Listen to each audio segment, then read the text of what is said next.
रामेश्वर ने अपनी पत्नी के स्वर्गवास के बाद अपने दोस्तों के साथ सुबह शाम पार्क में टहलना और उनके साथ गप्पे मारना और पास के मंदिर में दर्शन करने को ही अपनी दिनचर्या बना लिया था।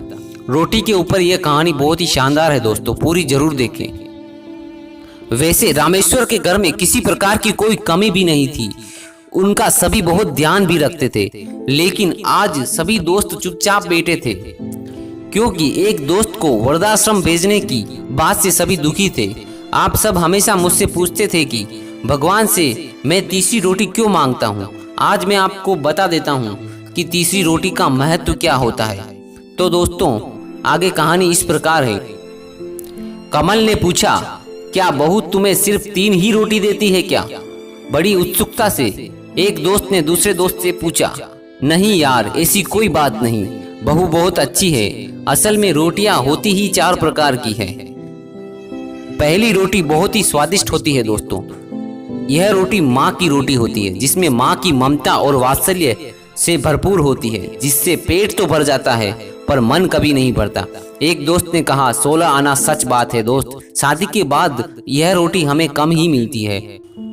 और दोस्तों दूसरी रोटी होती है पत्नी की रोटी, जिसमें अपनापन और समर्पण दोनों होते हैं, जिससे पेट और मन दोनों ही भर जाते हैं। क्या बात कही है यार, ऐसा तो हमने कभी सोचा ही नहीं। दूसरे दोस्तों ने यह बात बोली।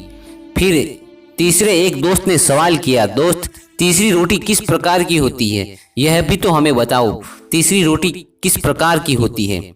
फिर दोस्त ने बोला, तीसरी रोटी बहू की होती है, जिसमें सिर्फ कर्तव्य का भाव होता है, जो कुछ कुछ स्वाद भी देती है और जिससे पेट भी भर जाता है और वृद्धाश्रम की परेशानियों से भी बचाती है। थोड़ी देर के लिए सारे दोस्त वहां पर चुप हो जाते हैं और फिर एक दोस्त अपनी चुप्पी तोड़ते हुए बोलता है कि चौथी रोटी कौन सी होती है दोस्त?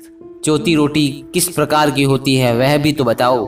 चौथी रोटी नौकरानी की होती है, जिससे ना तो इंसान का पेट भरता है ना ही मन तृप्त होता है और स्वाद की तो कोई गारंटी ही नहीं है मेरे दोस्त उस रोटी में।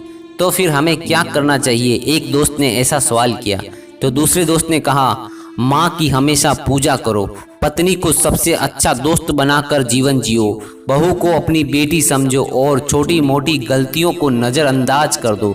बहू अगर खुश रहेगी तो बेटा भी आपका बहुत ध्यान रखेगा। और फिर भी यदि हालात आपको चौथी रोटी तक ले जाते हैं तो फिर भगवान का शुक्र करो कि उसने हमें जिंदा रखा हुआ है।